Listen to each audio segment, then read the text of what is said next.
It's a crazy feeling sitting there looking down at your phone and you're making like $200 sales. Laying in my bed one night, I get a DM from Joyner on my phone and he's like, yo, I'm like, no way. I was like running around my house. I was like, no way. Today I'm talking with Billboard charting producer Ayoley, who's got placements with Joyner, Jelly Roll, Nick D, Mike, and many others. In this video, he teaches us how to get placements and breaks down his production on the hit song Best For Me by Joyner and Jelly Roll. All right, let's get to it. So we're here now with the bro Ayoley, man. How's it going? Pretty good, man. How are you? I'm doing well.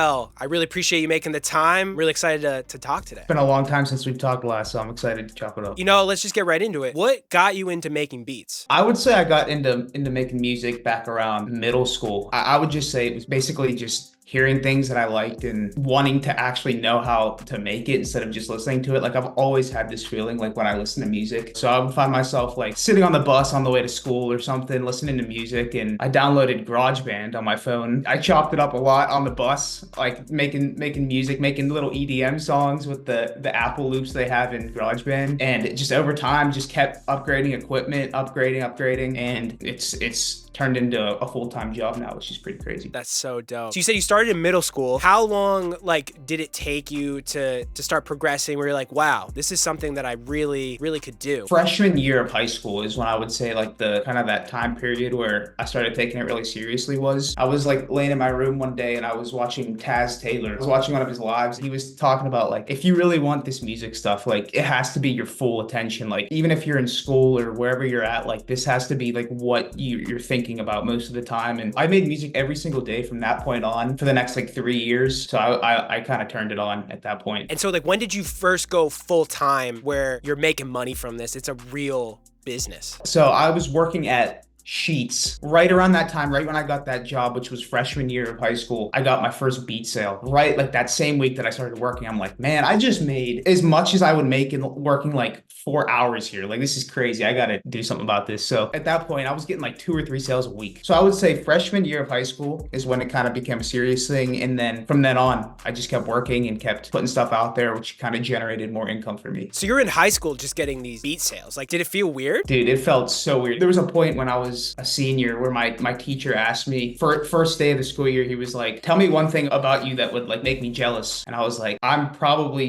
making a teacher's salary right now, just kind of sitting here making music. And I told him that, and I got respect from him the rest of the school year. But it's a crazy feeling sitting there looking down at your phone and you're making like $200 sales. You kind of have to just get yourself in that mode. Like I'm building something here. This isn't permanent. I'm building something. I have to keep working. Dude, so cool. And by the way, how did you get your name? I'm always so curious. My name's interesting because half the people can't pronounce it, which is all right, but it's pronounced Ayoley, and it's because my last name is Ley, L-E-Y. My cousin, I was talking with him about a producer name. I was like, can't think of one, and he was like, why don't you like come up with a tag that's like Ayoley something, like Ayo. He put Ayo in front of Ley, and it kind of just stuck. So what was your first big placement? I would say Icy Pop was probably like my first like big thing to do something good. I remember Nick D reached out to me maybe 2 or 3 years ago, and I'd never heard of him before. He asked for like a pack of melodies, and I sent him a few packs of weeklies that I was working on at the time. And one of the melodies in there was the melody you hear in Icy Pop. And he sent me that back like 2 days after I sent him those packs. He sent me like 3 songs, full 3 finished songs. And I heard Icy Pop. I was like, man, this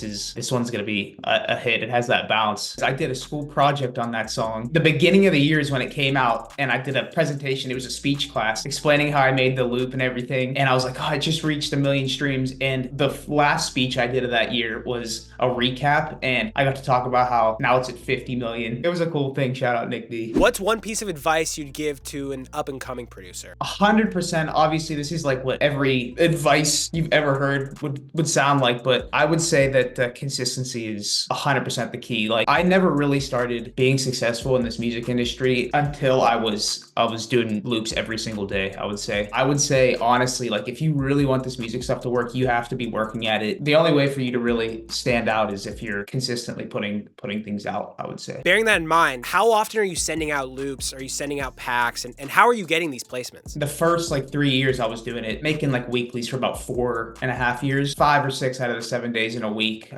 It was a full-time job for me, but eventually I got, a burnout. I found myself having to like take a long 3-month break because I was so burnt out. But now I've kind of learned from that's It's not very sustainable, but it's great when you're first starting out. Nowadays, I'm doing 4 or 5 days of the week, but not every single day is creating something. It's also, getting inspiration from things. So I'm definitely working a little bit less than I did back in the day, but I feel like the quality's better because I kind of give myself that time to, find creativity. How are you finding people to put on your loop list? How are you getting people to send them out to? At first, I was part of this collective called Presto Records, which is something me and a few friends made. One of my producing friends had a small list going. I used his list to start out, and I started reaching out to these different producers. I would go on YouTube, search up type beats that I'm kind of interested in, Juice WRLD type beat, Kid Laroi type beat, see who's doing good in those, and just shoot them a DM, a friendly DM, kind of build that friendship, and then start sending loops. I feel like that's the best way. Is there any cheat codes or any gems about like sliding into someone's DMs that you have? I don't think anything you really say could change it that much. I feel like once you find your sound, you'll be able to work with whoever you want because it's yours, It's basically just sound development, just trying to find uniqueness, I guess. You produced on Best For Me by Joyner, Lucas, and Jelly Roll. Tell me about how that came to be. It all started, I would say, about a year ago. I made a loop called Really Love, and I sampled a TikTok that I found. It was a girl singing an original song, and I heard it immediately, and I was like, man, this is the most beautiful thing ever. There's no way I can't do something with this. How can you love someone and learn to let them go?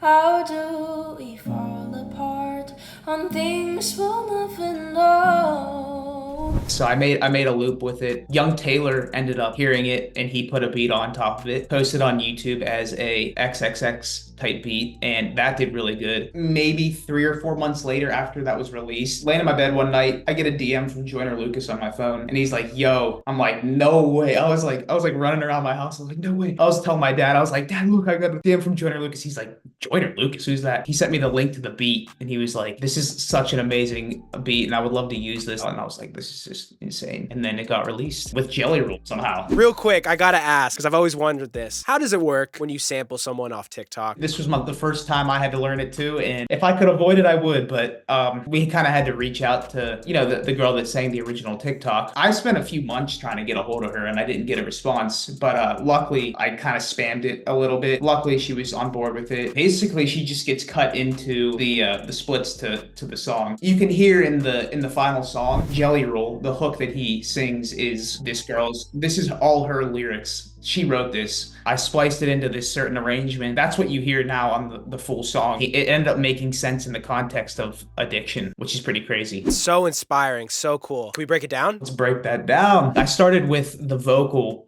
that you hear. I pitched it down and I spliced it up. How can you love someone and learn to let them go?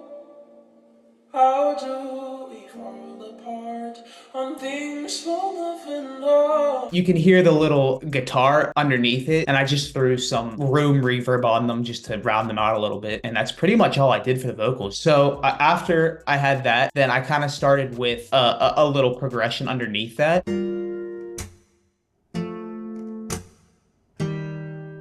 Super simple chords on top of the vocals. Now it kind of adds a different feel. I figured it needed more than just, that little guitar. So I went into some synthier things. So here's basically just a bunch of layers here of just the same progression. Different sounds, probably one shots that I use from Splice and Electra X. So then all those layers together.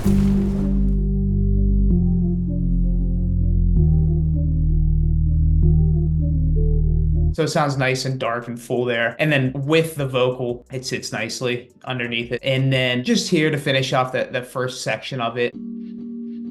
I think this was just a one shot I found from Splice again that I added some delay to. Yeah, so that's pretty much it for that. And then I wanted to incorporate that guitar idea I had back into the loop. So I recorded some fuller sounding guitar.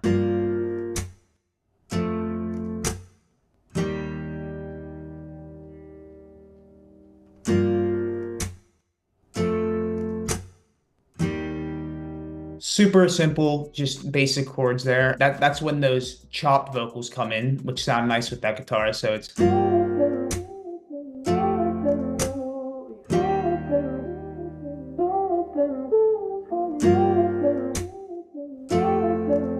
And I just added a new bass layer here.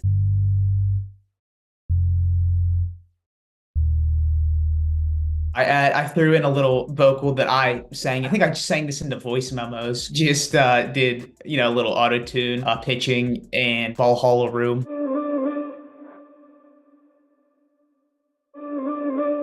So that's that section where the guitar comes in. It's just all together. And then I just threw in a little top line guitar melody that I recorded.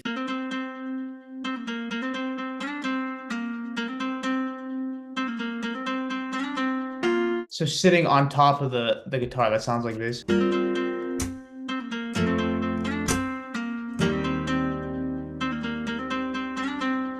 So we had a synth section, dropped into a guitar section, then to end the loop off, transitions into this synthy, spacey, kind of like ethereal sounding. It's kind of just floating around. Almost feels like you're like losing vision or something. And really to get that sound, I just add the synths back in the bass. When you have those synths and basses going, you add consistent melodies throughout that. So it kind of almost acts as like a drone. And same goes with this layer here.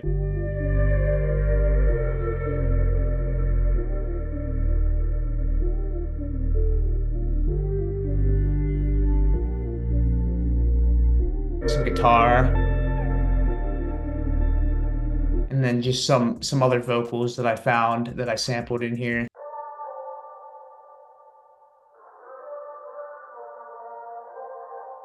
All these different layers that you really don't hear too much in the full loop, but they all play a part. That's pretty much the loop. I like adding a bunch of different layers and variants, but also keeping each section of the loop simple enough. But there needs to be enough variability for people to, you know, want to use it. And you don't want a song with something that just keeps repeating over and over again. So, well, thank you so much, man. I really appreciate you taking us through that. I think people are really gonna like this video a lot. So thank you so much. I'm glad, man. Thanks for having me, man. It was fun.